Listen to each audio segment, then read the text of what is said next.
वेद बातमीचा, लढा सत्याचा, निर्भीड पत्रकारितेचा, राजकारणातील महत्त्वाच्या बातम्यांच्या अपडेटसाठी आजच आपल्या YouTube चॅनलला क्लिक करा आणि रोज अपडेट मिळवण्यासाठी चॅनलला सबस्क्राइब करा.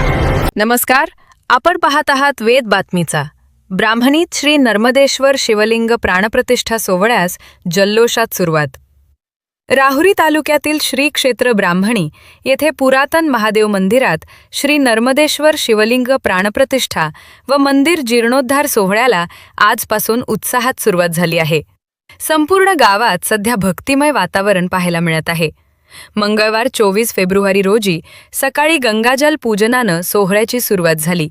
ढोल ताशांच्या गजरात आणि फटाक्यांच्या आतषबाजीत बसस्थानकापासून महादेव मंदिरापर्यंत भव्य मिरवणूक काढण्यात आली. गंगाजल घेऊन येणाऱ्या शिवभक्तांचे पुष्पवृष्टी करून स्वागत करण्यात आले. श्रीराम मंदिर व हनुमान मंदिरात दर्शन घेतल्यानंतर महादेव मंदिरात शिवलिंगावर गंगाजल अभिषेक करण्यात आला.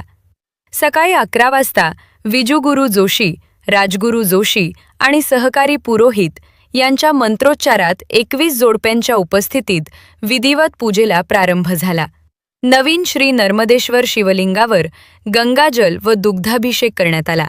होम प्रज्वलित करून महाआरती पार पडली. सायंकाळी 6 वाजता श्री नर्मदेश्वर शिवलिंगाची भव्य मिरवणूक काढण्यात आली. 25 फेब्रुवारी विविध पूजा अर्चा. 26 फेब्रुवारी हाभप सुनीलगिरी महाराज यांच्या हस्ते प्राणप्रतिष्ठा. 27 फेब्रुवारी एकादशी निमित्त ॲडव्होकेट शंकर महाराज शेवाळे यांचे जाहीर हरिकीर्तन व फराळ प्रसाद. 4 दिवसीय या सोहळ्यात सर्व ग्रामस्थांनी सहभागी व्हावे असे आवाहन आयोजकांनी केले आहे. ब्राह्मणी गावात सध्या सर्वत्र शिवनामाचा गजर दुमदुमत आहे. वेद बातमीचासाठी जलिंदर ढोकणे, उंबरे.